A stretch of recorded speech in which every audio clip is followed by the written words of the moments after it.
Salawat dan taslim semoga tetap tercurah kepada junjungan kita Nabiullah Muhammad sallallahu alaihi wasallam.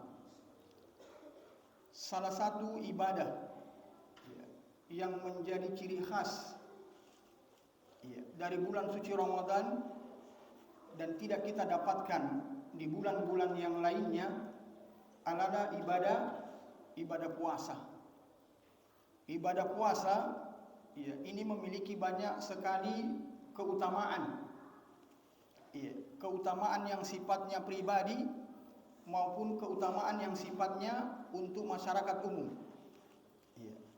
Pada kesempatan yang berbahagia di subuh hari ini, kita kembali ingin menyegarkan ingatan kita bersama tentang beberapa keutamaan dari ibadah puasa itu.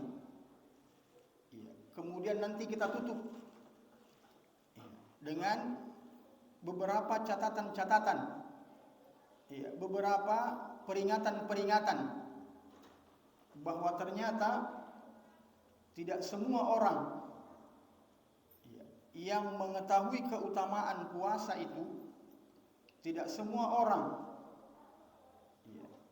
yang mendengarkan keutamaan dan fadilah puasa itu pasti akan mendapatkannya. Pun juga secara umum tidak semua orang mendapatkan atau diberikan kesempatan bertemu dengan bulan Ramadan itu pasti akan mendapatkan keutamaan bulan Ramadan itu. Maka ini akan menjadi catatan bagi kita semua agar kemudian kita lebih berhati-hati lagi memanfaatkan dan mengisi Ramadan ini agar tidak termasuk golongan orang-orang yang merugi. Jamaah yang dimuliakan oleh Allah Subhanahu wa taala, apa keutamaan puasa itu? Yang pertama adalah bahwa ternyata puasa itu adalah salah satu jalan yang Allah berikan kepada kita untuk kita bisa meraih predikat at-taqwa. Coba kita lihat di dalam Al-Qur'an. Surah Al-Baqarah ayat 183. Allah Subhanahu wa taala mengatakan, "Ya ayyuhalladzina amanu kutiba alaikumussyam kama kutiba alal ladzina min qablikum la'allakum tattaqun." Ayat ini dikunci, ditutup oleh Allah dengan mengatakan la'allakum tattaqun. Setelah Allah Subhanahu wa taala menyebutkan bahwasanya perintah puasa itu adalah perintah yang bukan saja secara khusus untuk umat Muhammad sallallahu alaihi wasallam, tetapi juga umat-umat sebelumnya juga diperintahkan untuk berpuasa. Sekarang apa sih ujungnya puasa itu? Kalau kita benar-benar berpuasa sebagaimana yang diperintahkan oleh Allah, kalau kita benar-benar berpuasa sebagaimana yang dicontohkan oleh Rasulullah, maka pasti ujungnya adalah pasti kalian akan menjadi termasuk golongan orang-orang yang bertakwa. Apa istimewanya ketakwaan? Kita semua tahu. Keistimewaan ketakwaan itu adalah bahwa ketakwaan itu kunci utama untuk kita bisa kembali ke asal kita, kembali ke rumah kita yang sejatinya. Di mana itu? Di surga. Coba kita review kembali, ingat kembali kisah Nabi Adam dan Hawa. Di mana pertama kali Adam dan Hawa itu tinggal? Bapak Ibu, di mana? Di surga.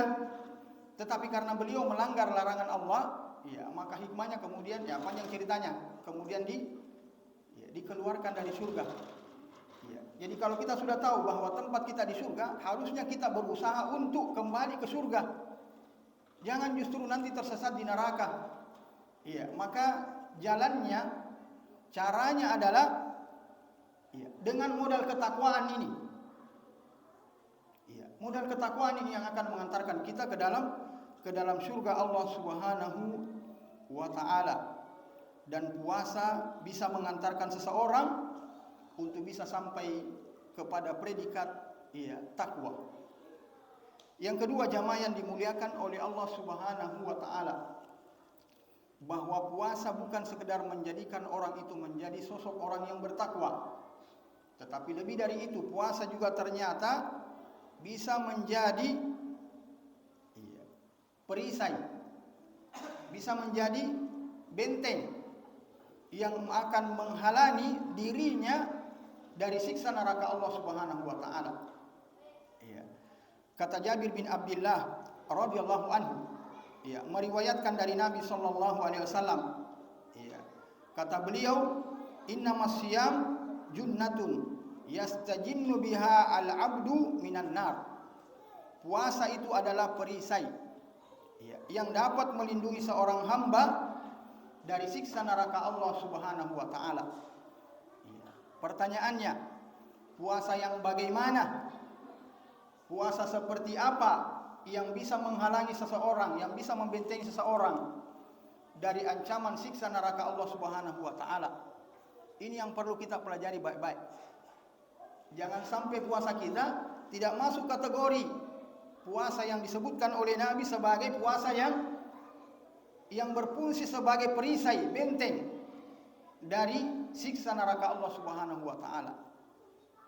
Kalau puasa kita masih sebatas menahan dari makan, dari minum, dari pembatal-pembatal puasa sebagaimana yang kita sebutkan, saya khawatir itu belum cukup untuk memenuhi syarat menjadi perisai kita dari neraka Allah Subhanahu wa taala. Tapi kalau puasa sudah kemudian mampu mengendalikan kita dari menuruti hawa nafsu, syahwat, mulai dari syahwat lisan, syahwat pikiran dan semuanya.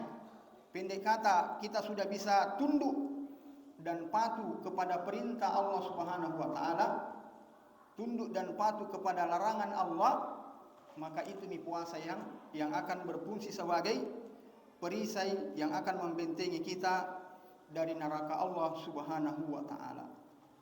Yang ketiga, jamaah yang dimuliakan oleh Allah Subhanahu wa taala, untuk pribadi, bahwa puasa itu bukan sekedar mengantarkan seseorang menjadi orang yang bertakwa, bukan sekedar menjadi perisai, tetapi lebih dari itu, puasa juga ternyata akan dalam tanda petik akan membalas orang yang berpuasa nanti di akhirat. Kalau hari ini kita susah payah berpuasa, berusaha mengendalikan hawa nafsu, maka nanti di akhirat kebalikannya, puasa yang akan meminta izin kepada Allah untuk membalas, untuk membayar dalam tanda petik semua susah payah kita ketika kita berpuasa karena Allah. Abdullah bin Amr radhiyallahu anhu meriwayatkan dari Nabi sallallahu alaihi wasallam, kata beliau, puasa dan Al-Qur'an, as-siyamu wal Qur'an yusfa'ani lil abdi yaumal qiyamah. Puasa dan Al-Qur'an itu akan memberikan syafaat pada seorang hamba pada hari kiamat. Puasa akan berkata kepada Allah Subhanahu wa taala, wahai Rabbku, aku telah menahannya dari makan dan dari memenuhi nafsu syahwatnya. Karena itu perkenankanlah aku hari ini untuk memberikan syafaat pembelaan kepadanya. Syafaat pembelaan di hari kiamat adalah sesuatu yang sangat kita butuhkan. Apatah lagi kalau kemudian keadaannya sangat genting. Misalnya, timbangan amal kita beda tipis dengan dosa dan kemaksiatan yang kita lakukan. Maka pada kondisi seperti ini, syafaat ini sangat berperan penting untuk kemudian membalikkan keadaan. Syafaat ini jamaah yang dimuliakan oleh Allah Subhanahu wa taala, sesuatu yang sangat diinginkan oleh semua manusia pada saat itu. Dan salah satu yang diberikan izin oleh Allah Subhanahu wa taala untuk kemudian memberikan syafaat kelak di hari kiamat adalah puasa dan Al-Qur'an. Dan kedua ini kita lakukan dengan maksimal di bulan Ramadan ini. inilah bulan kita maksimal untuk berpuasa. Kemudian inilah bulan di mana kita maksimal untuk membaca Al-Quran. Oleh karena itu, seperti yang kita sampaikan kemarin malam, bahwa Ramadan ini adalah kesempatan. Tergantung kepada kita. Kita mau memanfaatkannya atau tidak, maka kembali. Jadi intinya adalah Ramadan ini hanya membuka peluang, tapi tidak memberikan jaminan bagi orang yang tidak ingin memanfaatkannya dengan baik. Kita semua yang ada di masjid ini memang kelihatannya sama-sama. Kelihatannya sama-sama puasa, kelihatannya sama-sama salat tarawih, kelihatannya sama-sama ibadah, tapi hasilnya tidak akan sama. Hasilnya tidak akan sama kalau kemudian kita tidak bersungguh-sungguh melaksanakannya. Kalau kita cuma ikut-ikutan, kalau cuma kita malu saya puasa semua orang, malu saya baca Al-Quran semua orang. Coba bayangkan kalau habis sholat nanti di sini baca Quran semua, kemudian ada yang lain sibuk dengan pekerjaannya, sibuk dengan HP-nya, sibuk dengan cerita, pasti akan merasa tidak enak.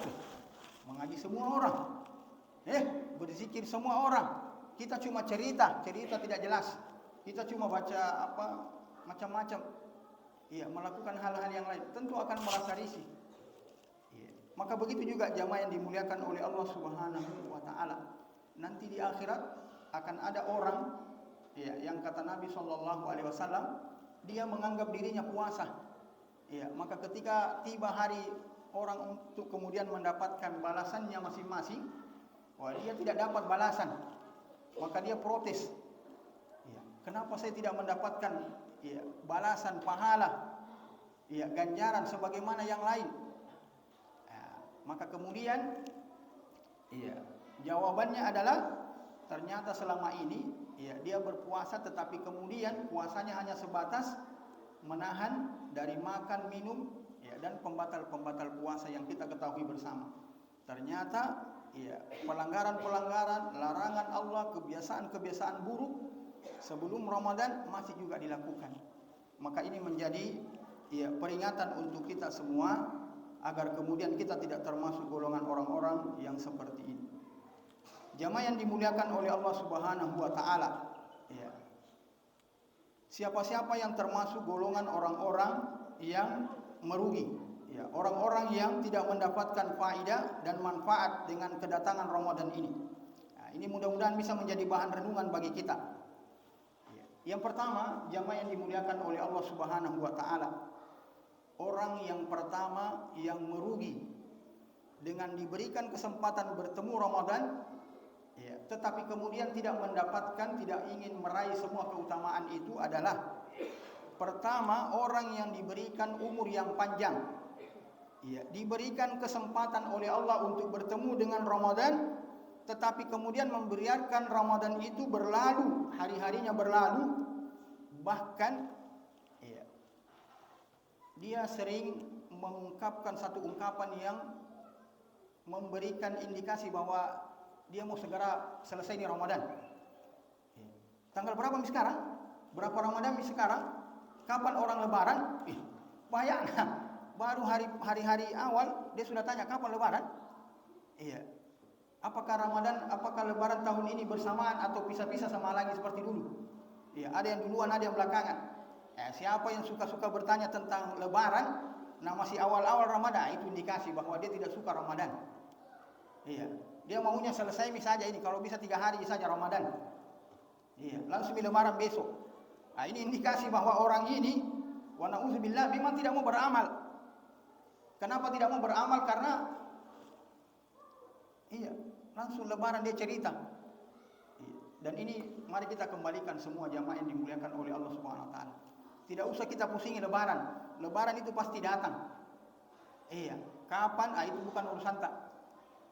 Urusan tak sekarang adalah bagaimana memaksimalkan hari-hari, waktu-waktu di bulan Ramadan ini dengan ketaatan kepada Allah dan mewaspadai. Ini juga kita sampaikan kemarin, mewaspadai semua pengganggu. Semua dalam tanda petik pencuri-pencuri yang memalingkan kita dari fokus kita untuk beribadah kepada Allah Subhanahu wa taala. Kemudian yang kedua, orang yang merugi juga adalah orang yang secara spesifik ya di bulan Ramadan ini ya ada waktu-waktu yang disebutkan oleh Nabi Shallallahu Alaihi Wasallam ya bahwa waktu itu adalah waktu yang lebih istimewa dibanding waktu yang lain. Apa itu? Waktu menjelang berbuka, waktu ketika menunggu waktu berbuka. Ya, sekarang saya tanya bapak-bapak, ibu-ibu, apa yang kita lakukan ketika mau menjelang buka? Semua orang fokus kepada menu berbukanya masing-masing. Semua orang lebih fokus kepada menunya, ya, bahkan sudah disimpan. Ini apa, es ini apa, semua makanan sudah di depannya. Ya, jarang sekali atau sedikit sekali orang yang mau memanfaatkan waktu yang sangat singkat itu untuk bermunajat, berdoa, mengangkat tangannya kepada Allah untuk meminta ampun, untuk kemudian minta agar Allah Subhanahu wa taala menerima semua amalan kebaikannya, agar Allah memudahkan dia untuk melakukan ketaatan kepada Allah. Sedikit sekali, Pak. Bahkan ada orang menjelang berbuka baku gea. Anu ini saya tadi ambil ini, kenapa ambil ini? La haula wala quwata illa billah. Saya tidak habis pikir, Pak. Puasa itu kan asalnya, hukum asalnya puasa itu dari namanya saja, ya asyam itu menahan diri. Ya, kenapa justru kita bukan menahan diri tapi menunda? Sebenarnya kita ini apa kalau anunya dalam tanda petik serakah balala. Ya, cuma karena waktunya berpindah. Ya, waktunya berpindah ketika berbuka puasa, langsung kita mau makan semua. Ya, padahal puasa itu mengajarkan kepada kita bahwa orang beriman itu tidak sepenuhnya bergantung kepada makanan. Orang beriman itu bukan fokusnya pada makanan, minuman, bukan. Fokusnya orang beriman itu adalah hatinya. Hatinya harus berhubungan dengan Allah Subhanahu wa taala. Namun sayangnya di antara kita seperti itu, tidak memanfaatkan waktu yang sangat luar biasa ini. Kemudian yang ketiga, dan ini juga menjadi kebiasaan, orang-orang yang merugi ketika mereka bangun sahur, bahkan bangunnya terlalu cepat untuk bangun makan sahur. Bangun jam 3. Itu terlalu cepat kalau bangun untuk kemudian makan. Tapi kalau bangun untuk beribadah, bangun untuk beristighfar, bangun untuk berdoa, bangun untuk membaca Al-Quran, itu bagus. Nanti 4:30, kan hampir jam 5 baru azan toh? Itu 4:30 paling cepat. Jangan jam 3. Kalau jam 3 wajar kalau kemudian setelah makan, apalagi kalau makanannya banyak, berat lagi makanannya, pasti mengantuk. Nah, ini biasa yang susah sekali.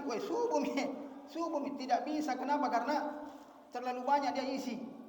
Sudah terlalu banyak, bukan makan sahur, makan tengah malam.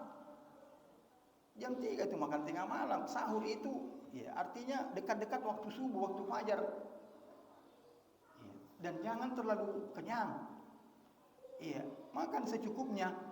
Kalau terlalu kenyang, tidak bisa kita pergi sholat subuh, tidak bisa kita mengaji, tidak bisa kita mendapatkan keberkahan di waktu pagi. Oleh karena itu jamaah yang dimuliakan oleh Allah Subhanahu wa taala, hendaknya hal ini tidak dibiasakan.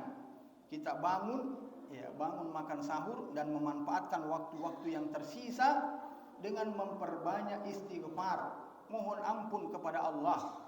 Tidak apa-apa di tempat tidur sambil sandar-sandar, tapi jangan tidur. Astagfirullah wa atubu ilaih. Allahumma innaka afuwun tuhibbul afwa fa'fu anni. Sebagaimana doa yang diajarkan oleh Rasulullah kepada Ummul Mukminin Aisyah ketika mendapatkan Lailatul Qadar. Tidak apa-apa doa itu dipakai. Doa itu perbanyak saja itu insyaallah sambil menunggu datangnya waktu fajar. Dan ini juga kita ingatkan kepada bapak-bapak dan jamaah untuk menghindari acara-acara. Kan ada juga biasa itu acara-acara dia bikin, apakah acara hiburan atau apalah, hindari itu. Tidak ada gunanya itu, tidak ada gunanya, rugi ki. Malah saya khawatir itu mengotori kita punya niat baik di bulan Ramadan ini. Kemudian yang keempat, orang yang merugi yang keempat adalah orang yang diberikan nikmat oleh Allah, kelebihan harta, tetapi pelit, bakhil, tidak mau berbagi. Iya, tidak mau memanfaatkan kesempatan untuk memberikan hidangan buka puasa kepada orang yang berpuasa. Padahal ini luar biasa, peluang luar biasa. Kalau kita mau mendapatkan pahala puasa bukan cuma satu orang, bukan cuma pahala kita bisa mendapatkan pahala puasa lebih dari satu. Satu masjid bisa. Kalau kita mau. Di sini ada buka bersama atau tidak? Pak Sabir? Ada. Coba bilang sama Pak Sabir atau pengurus masjid. Pak, berapa orang yang datang buka di masjid? Oh, ada 20, 30. Saya semua tanggung nasi dosnya. Saya tanggung air minumnya. Bagaimana tidak semua orang datang? Ada pembagian nasi dos. Iya, menunya 4 sehat 5 sempurna. Datang semua orang. Iya. Tapi kalau saya alhamdulillah tidak bermaksud untuk merendahkan bapak-bapak ibu yang membawa hidangan. Iya, hidangan yang baru dilihat tidak berselera orang. Saya bilang kasih anak-anak itu. Bagaimana tidak digigit we? Kue tadi pagi. Kue tadi pagi dibikin baru dibawa sore. Wah, tentu ya membuat kita tidak berselera. Tapi coba kalau masih hangat, baru dilihat, wah, iya, langsung hilang kita punya rasa lapar. Bagaimana tidak, menunya luar biasa. Iya, sayangnya ini tidak dimanfaatkan oleh orang-orang yang diberikan oleh Allah kelebihan. Kemudian yang kelima termasuk orang yang merugi adalah mereka yang mampu sebenarnya membaca Al-Quran, memiliki waktu yang sangat lapang untuk membaca, mempelajari dan mengkaji Al-Quran di bulan Ramadan ini, tapi kemudian diabaikan, tidak dibiarkan. Al-Qurannya tidak disentuh-sentuh. Ini juga menjadi catatan untuk kita semua bahwa Ramadan ini bulan Al-Quran. Manfaatkan dengan banyak membaca Al-Quran. Masih banyak yang lain tentu saja orang-orang yang merugi dengan datangnya Ramadan ini. Namun karena kita dibatasi oleh waktu, maka mudah-mudahan apa yang kita sebutkan dan mudah-mudahan keutamaan-keutamaan puasa yang kita sebutkan bisa menjadi motivasi bagi kita untuk kemudian meningkatkan, memperbaiki kualitas puasa kita, agar kemudian semua keutamaan-keutamaan yang Allah janjikan, semua keutamaan-keutamaan ibadah puasa dan ibadah yang lain yang disebutkan oleh Nabi bisa kita dapatkan dan bisa kita raih. Kita masih di awal-awal Ramadan, maka mari berusaha untuk kemudian memperbaiki semua ibadah-ibadah kita kepada Allah Subhanahu wa taala. Mudah-mudahan kita tidak merugi, tidak termasuk golongan orang-orang yang merugi dengan datangnya Ramadan dengan tidak memanfaatkan waktu-waktu yang berberkah di bulan Ramadan ini. Subhanakallahumma rabbana wa bihamdik asyhadu an la ilaha illa anta astaghfiruka wa atubu ilaik wa akhiru da'wana alhamdulillahi rabbil alamin. Wassalamualaikum warahmatullahi wabarakatuh.